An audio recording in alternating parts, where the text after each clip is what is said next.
Thank you, Mr. President. To the bill. You know, for me, today is a time to start getting real. As a high school administrator for 17, 18, 19, 22 years, actually, and a employee of the school district in Coos Bay for 32 years. The tool, as I became an administrator, that I really wanted the most from the legislature was give me a budget before my school got out so that I can start planning. Because with time, I have the ability to make changes that can help kids and do the things that are important for our school district. So here we go again. Graduations were last week. Most schools are out now.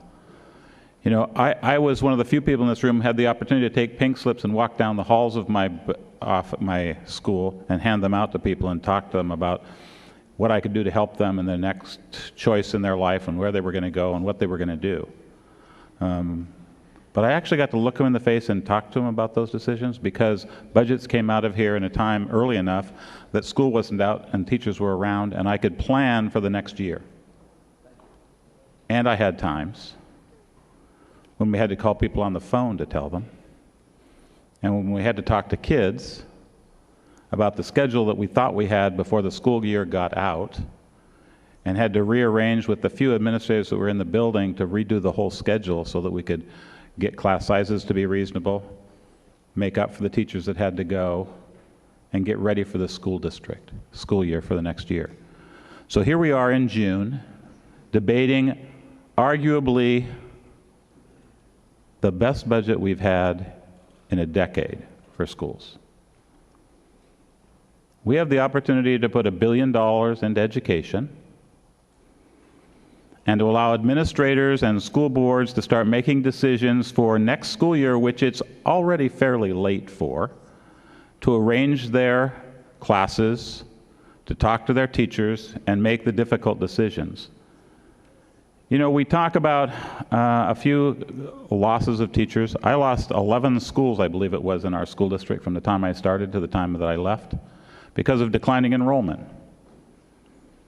I rarely had a budget that I felt comfortable with when I started the next school year.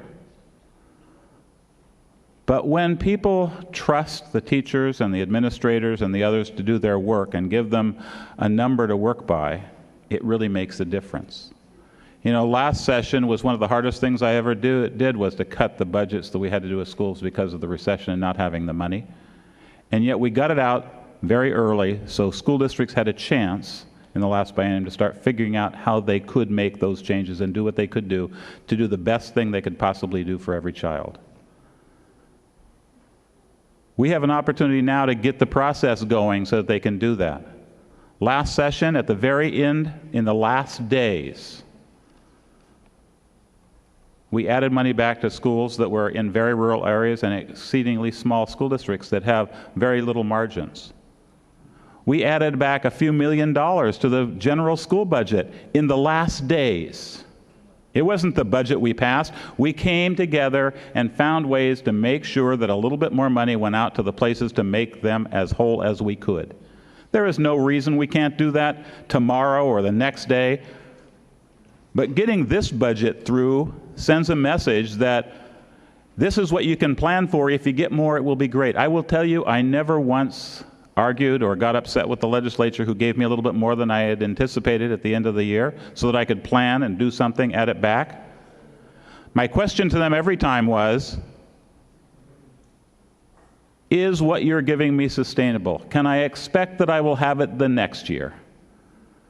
Because the worst thing possible is to go up and down and up and down and have no confidence in the school people that are making decisions as a person coming, especially to move to Coos Bay to be a teacher, to know if I would have a job tomorrow because today I have a budget that's reasonable and I have no idea about the future.